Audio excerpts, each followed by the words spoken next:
ಒಂದೇ ದಿನ 14,000 ಸೋಂಕು. ಬೆಂಗಳೂರಿನಲ್ಲಿ ಬರೋಬ್ಬರಿ 10,500 ಕೇಸ್. ದೇಶದಲ್ಲಿ 2 ಲಕ್ಷ ಕೇಸ್. ಕೊರೋನಾ ಹೊಸ ದಾಖಲೆ. ಕೊರೋನಾ ತಡೆಗೆ ವೀಕೆಂಡ್ ಲಾಕ್ ಆಗುತ್ತಾ ಕರ್ನಾಟಕ?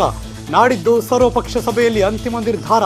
ಇವತ್ತು ಆರೋಗ್ಯ ಸಚಿವರ ಸರಣಿ ಮೀಟಿಂಗ್. ರಾಜ್ಯದಲ್ಲಿ ಎಸ್ಎಸ್ಎಲ್ಸಿ ಎಕ್ಸಾಮ್ ನಡೆಯುತ್ತಾ ಇಲ್ವಾ? ಇವತ್ತು ಎಸ್ಎಸ್ಎಲ್ಸಿ ಬೋರ್ಡ್ ಅಧಿಕಾರಿಗಳ ಸಭೆ. ಪರೀಕ್ಷೆ ನಡೆಸಲೇಬೇಕು ಅಂತ ಹಠಕ್ಕೆ ಬಿದ್ರ ಮಿನಿಸ್ಟರ್.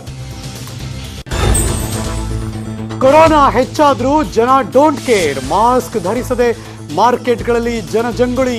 10 ದಿನದಲ್ಲಿ ಲಕ್ಷಾಂತರ ರೂಪಾಯಿ ಮಾಸ್ಕ್ ದಂಡ ಸಂಗ್ರಹ. 10ನೇ ದಿನವೂ ಸಾರಿಗೆ ನೌಕರರ ಮುಷ್ಕರ. ಇವತ್ತು ಎಲ್ಲಾ ಶಾಸಕರ ಮನೆಗಳ ಮುಂದೆ ಸಿಬ್ಬಂದಿಗಳು ಪ್ರೊಟೆಸ್ಟ್. ಮುಷ್ಕರದ ನಡುವೆಯೂ ರಸ್ತೆಗಿಳಿದ ಮಗದಷ್ಟು ಬಸ್ಗಳು.